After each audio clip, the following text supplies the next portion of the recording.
Das Wichtigste innerhalb von Gesundheit und Krankheit, das, was letzten Endes das Pendel bewegt, ist die innere Haltung und die innere Haltung formt sich durch unsere Konditionierung. Wie haben wir uns konditioniert? Wie denken wir? Wie handeln wir? Wie leben wir? Es gibt Leute, die sind, sag ich mal, Alkoholiker ihr halbes Leben und Kettenraucher und die haben keinen Krebs. Da kann man nicht sagen, es ist das und das. Es ist wirklich die innere Konstitution, die dafür sorgt, ob jemand das oder nichts dergleichen bekommt.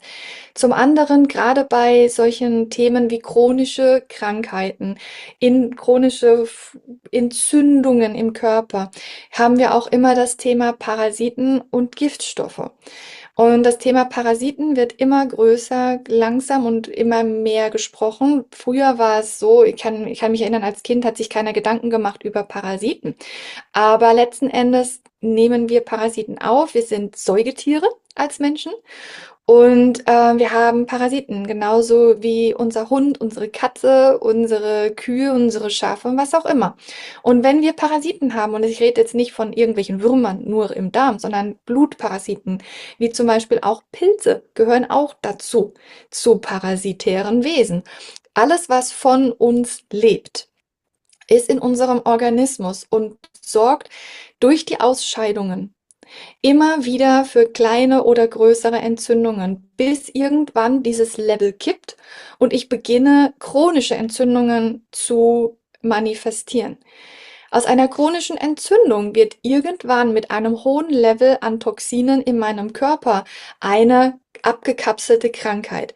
Krebs selbst in dem Punkt, zum Beispiel das Bilden eines Tumors, der Tumor selbst schützt den Körper, weil in dem Tumor die Giftstoffe abgekapselt sind, teilweise die Parasiten abgekapselt sind. Wenn ich dann hingehe und den Tumor beschädige, zum Beispiel durch eine Mammographie oder durch Biopsien oder etwas anderes, dann kann es sein, dass dann das alles aufgeht und sich größer verteilt. Und dann viele verschiedene Punkte, viele verschiedene Giftstoffspeicher entstehen. Die Lösung ist also, Parasiten aus dem Körper zu entfernen, und zwar permanent und dauerhaft. Und als nächsten Punkt entgiften, permanente Entgiftung.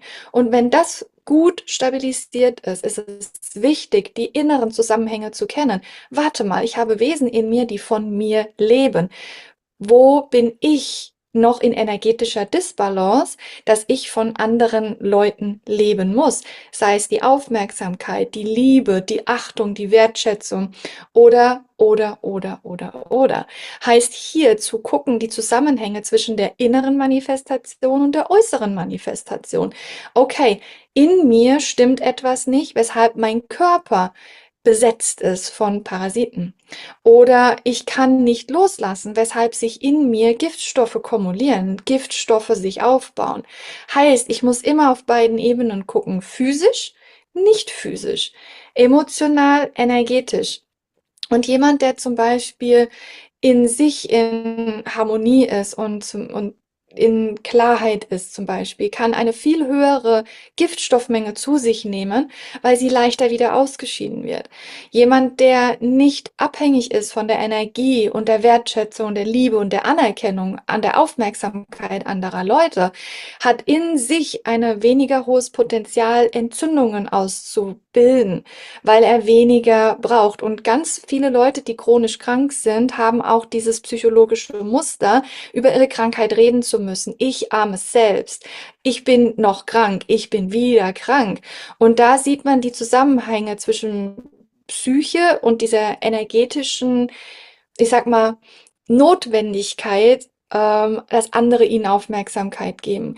Es heißt nicht, dass ich sage, dass die krank sind, das alles haben, aber das sind Komponenten jetzt im Durchschnitt. Das heißt nicht, dass alle Krankheiten alle das sind, bitte versteht mich nicht falsch, sondern das ist so jetzt in einem Beispiel ein Hauptfundament von chronischer Krankheit, chronischer Entzündung. Also man muss hier immer auf verschiedenen Ebenen gucken. wie es ko-kreiert. Und letzten Endes hat jede physische Manifestation einen nicht physischen Hintergrund, einen Konditionierungshintergrund. Wenn ich zum Beispiel als Kind schon immer abhängig war von der Aufmerksamkeit und der Liebe und dem Lob und der Anerkennung anderer, der Lehrer, der Freunde, der Eltern, und mir diese Art von Aufmerksamkeit, Liebe und Energie fehlt, dann manifestiert sich das auf multiple Art und Weise in der Psyche und im Körper. Aber es fängt in der Energie an sich an. Und wenn das irgendwann verstanden wird, dass Energie und Manifestation des Körpers Hand in Hand gehen, dann kann ich auch eine holistische Heilung, eine ganzheitliche Heilung beginnen anzustreben. Weshalb ich auch der Meinung bin, dass es sinnvoll ist, eine energetische Begleitung zu haben für jemanden, der krank ist, dass derjenige, der körperliche Beschwerden hat, auch energetisch ausgebildet wird in einer gewissen Art und Weise, seine eigenen Energien wieder zu harmonisieren. Dafür habe ich zum Beispiel den Energy Code, Self-Love, den Shadow Transform Kurs, diese ganzen Kurse, die sich um die Arbeit mit der eigenen Energie befassen, aber die innere Arbeit nicht, Lia, mach mal weg, sondern wo die Leute in sich arbeiten müssen. Und das ist super unterstützend, wenn jemand krank ist. Aber es bringt nicht die Heilung für die Krankheit. Aber es unterstützt, dass die Ursache der Krankheit erkannt wird, was dann zur Heilung führen kann. Und Spontanheilungen, wie du gesagt hast, kommen genau dadurch, dass ein Patient, der krank ist, durch die Krankheit die Zusammenhänge erkennt und lösen und in sich heilen kann.